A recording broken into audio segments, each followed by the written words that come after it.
렌더링에서 저장한 png 파일 16개의 파일을 모두 열어주도록 할게요. 여기에서 Ctrl Alt I 또는 이미지에서 이미지 크기 있죠? 이걸 누르게 되면 이렇게 이미지의 크기를 조절을 할 수가 있는 창이 뜨는데요. 여기에서 주의해서 보셔야 될 부분이 바로 해상도 부분이에요. 디자인 출원 시 300 해상도를 달라는 그런 규격사항이 있어요. 그리고 얘가 300mm로 놓고 봤을 때에는 A4 용지를 기준으로 했을 때 들어가야 되는 사이즈, 전체 픽셀 수는 유지된 상태에서 해상도나 높이만 이렇게 바뀌게 돼요.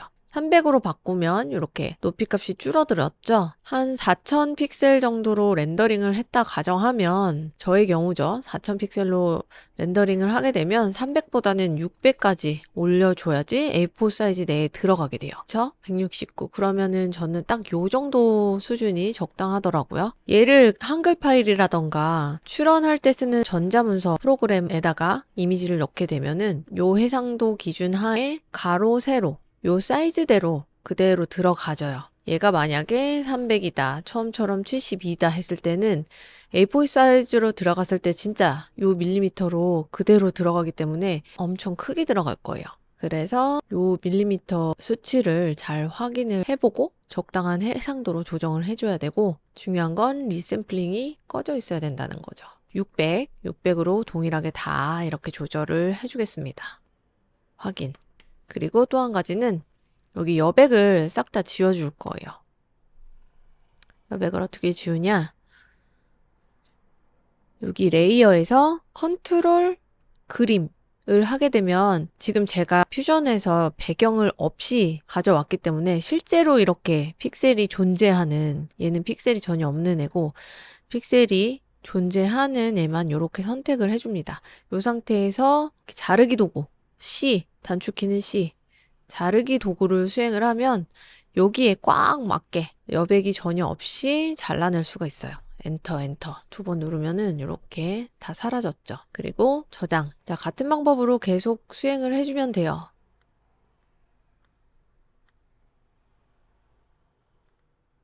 엄청 많죠? 이제 하나 있습니다. 컨트롤 알트 I 눌렀고 얘를 600으로 만들고 오케이. 컨트롤 그림 클릭 C. 지금 이미 자르기 상태이기 때문에 다른 도구에 왔다가 오면은 이렇게 할 수가 있습니다. 저장.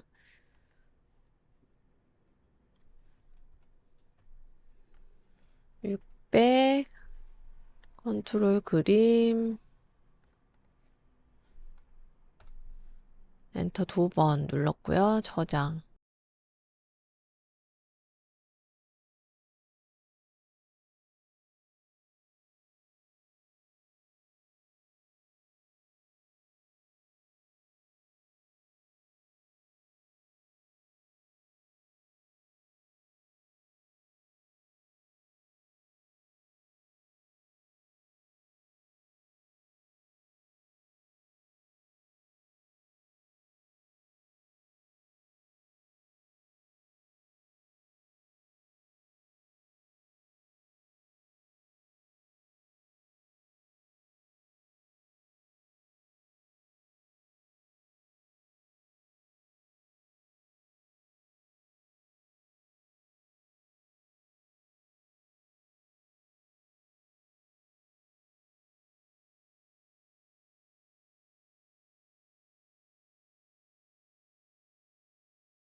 자, 이렇게 다 끝난 것 같아요. 자, 모두 다 땄습니다.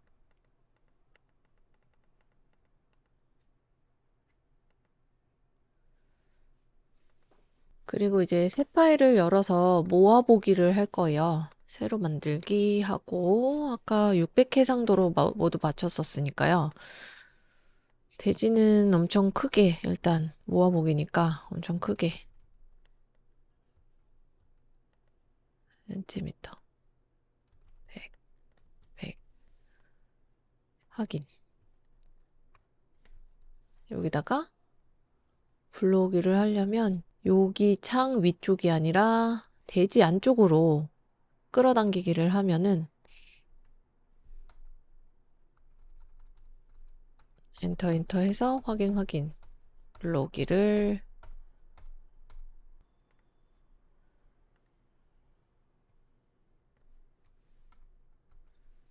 자, 우측에 있는 레이어 이름을 잘 확인하면서 바르게 정렬을 해줘 볼게요. 얘가 순서대로 정부의 좌우, 사시도는 가장 왼쪽에 일단 놓고요. 좌우,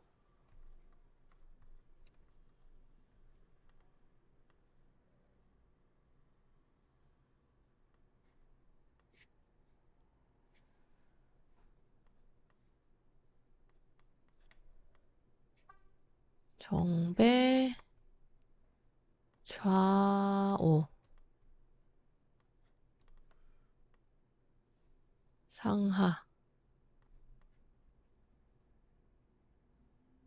약간씩 한 픽셀 조금씩 차이 나는 거는 너무 개의치는 않으셔도 됩니다.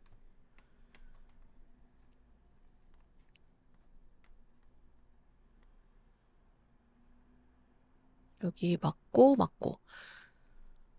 자, 이렇게 가이드 기능 이용하게 되면은 크기가 맞는지 여기서 되게 쉽게 확인할 수 있고요.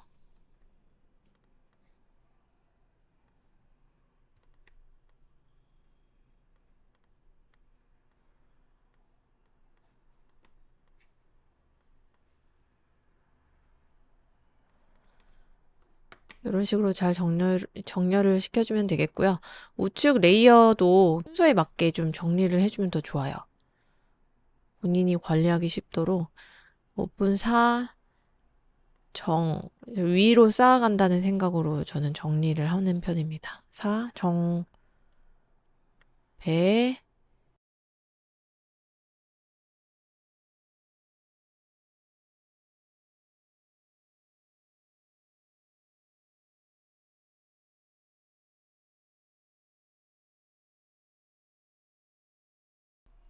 이렇게까지 하면은 1, 2, 3, 4, 5, 6, 7, 8, 도 8까지 되는 겁니다.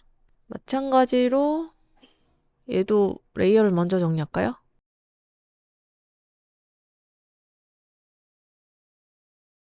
그리고 두 개를 여기서부터 여기까지 컨트롤 G 또는 여기 그룹 누르면은 좀 더 관리하기 편하게 이렇게 묶어줄 수가 있죠.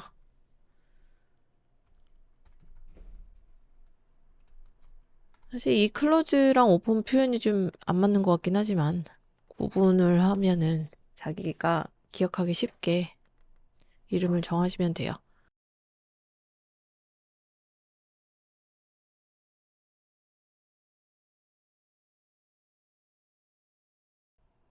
자, 이렇게 한도면에 한꺼번에 이미지 파일을 불러와서 작업하면 편한 게 한 번에 이렇게 크기가 맞는지 눈으로 또는 자 기능을 이용해서 이렇게 확인할 수 있다는 게 너무 좋고요.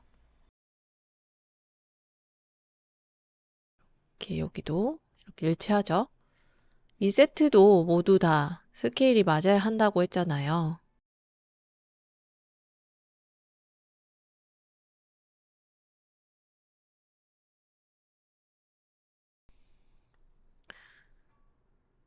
사시도와 저면 사시도 이렇게 나란히 놓아 주었습니다.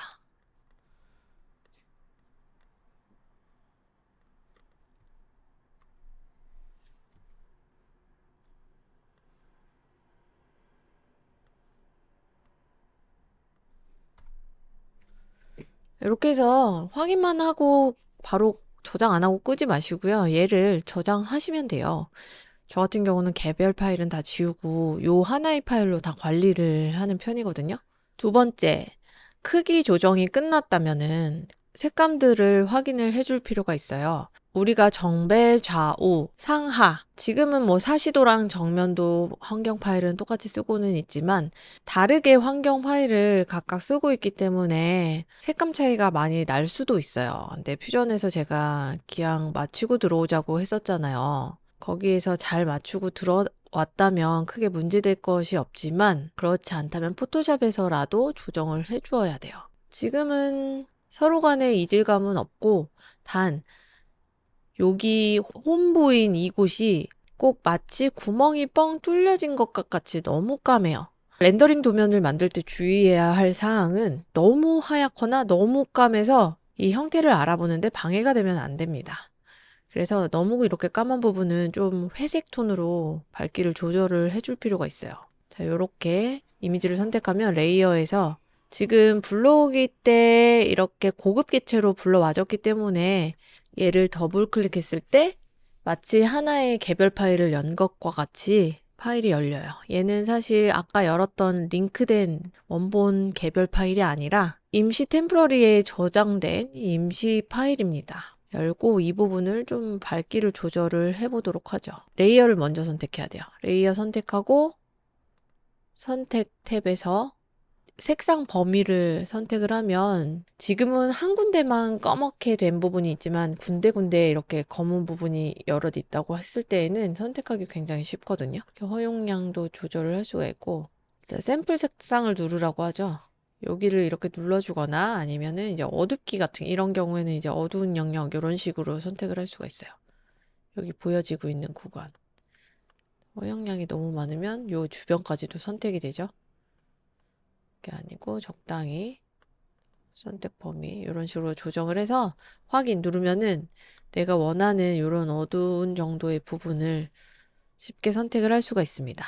물론 마법봉을 통해서도 클릭으로 지금의 경우는 선택을 쉽게 할 수 있지만 이미지 조정 곡선 컨트롤 M을 누르게 되면 이 선택 구간에 한해서 밝기를 이런 식으로 조절을 할 수가 있어요. 지금도 많이 까맣죠? 좀 멀리서 보고 해보겠습니다.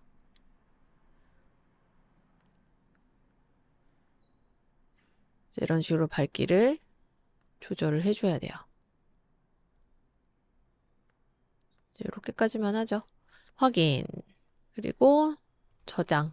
이 저면도 조정을 했죠. 지금 같은 구간이 또 뭐가 있어요.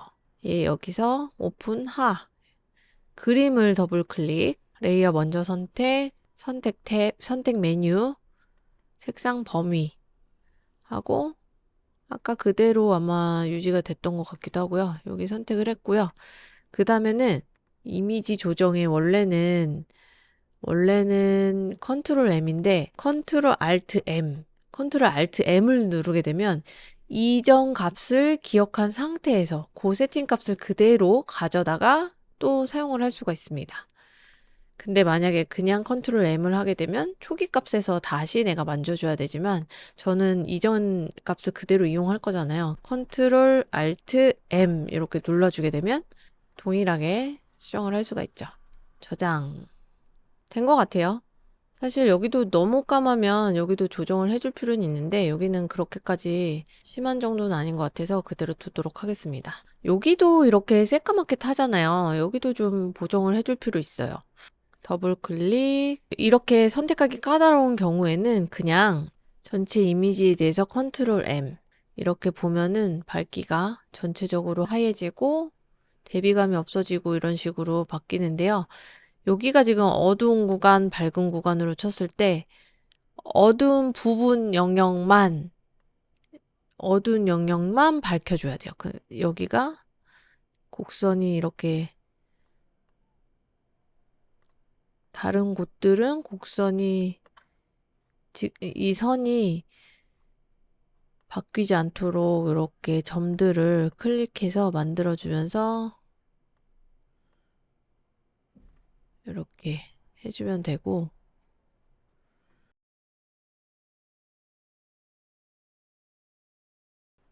자, 이렇게 심하게 하면 이렇게 바뀌잖아요. 여기가 상당히 좀 밝아져야 된다는 얘기고, 여기까지. 이러면 조금 자연스럽게 떨어지죠.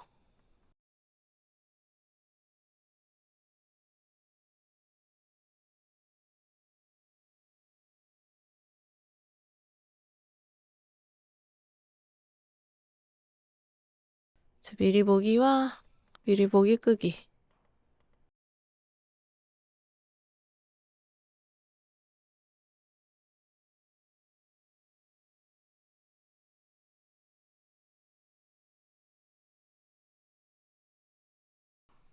자, 이제 됐죠? 확인. 이제 곡선 기능은 사실 그 원리를 알고 써야 되기 때문에 이해하고 나서 쓰면은 굉장히 쉬운데 그러기 전에는 좀 어려워서 마법봉으로 이렇게 선택을 한 다음에 고개를 좀 밝혀줄 수밖에 없습니다. 그래서 저장, 확인. 얘도 마찬가지죠? 한 번 더 해보면은 전체 이미지였으니까요. 컨트롤 알트 M 아까랑 똑같이. 그러면 뭐 똑같죠? 뭐요? 저장, 확인. 자, 그러면 이제 된 것 같아요. 이 상태로 이제 마무리 작업을 해볼 텐데요. 일단 여백이 너무 밭이 잘라져 있기 때문에 하나씩 열어가지고 여백 조정을 조금씩 해볼게요. 밑에서부터 하나씩 열어가지고 다 수행을 해줄게요.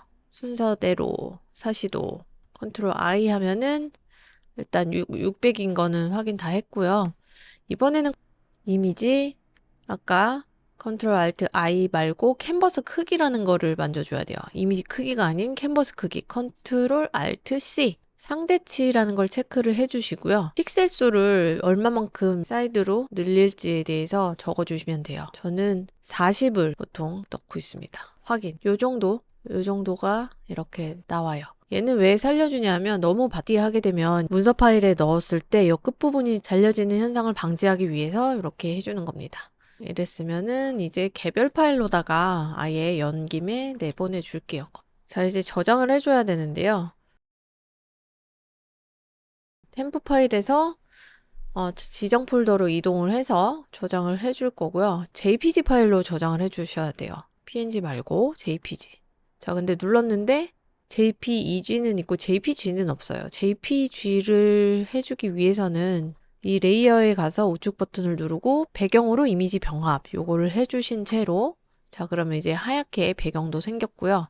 요 상태에서 컨트롤 시프트 S 자, 다른 이름으로 저장하게 되면 여기에 좀 더 많은 확장자들이 생겨나게 되죠. JPEG하고 JPG 확장자가 있는 요거 얘를 선택해주고 저장을 해주면 됩니다. 품질은 고품질 이렇게 저장을 했으면 끄고요. 다른 것들도 마찬가지예요. 저사하고 우리는 지금 이렇게 여백을 조금씩 주고 있는 과정이고요. 이 상태에서 배경 이미지 JPG 수박 PZ 폴더에다가 저장 확인.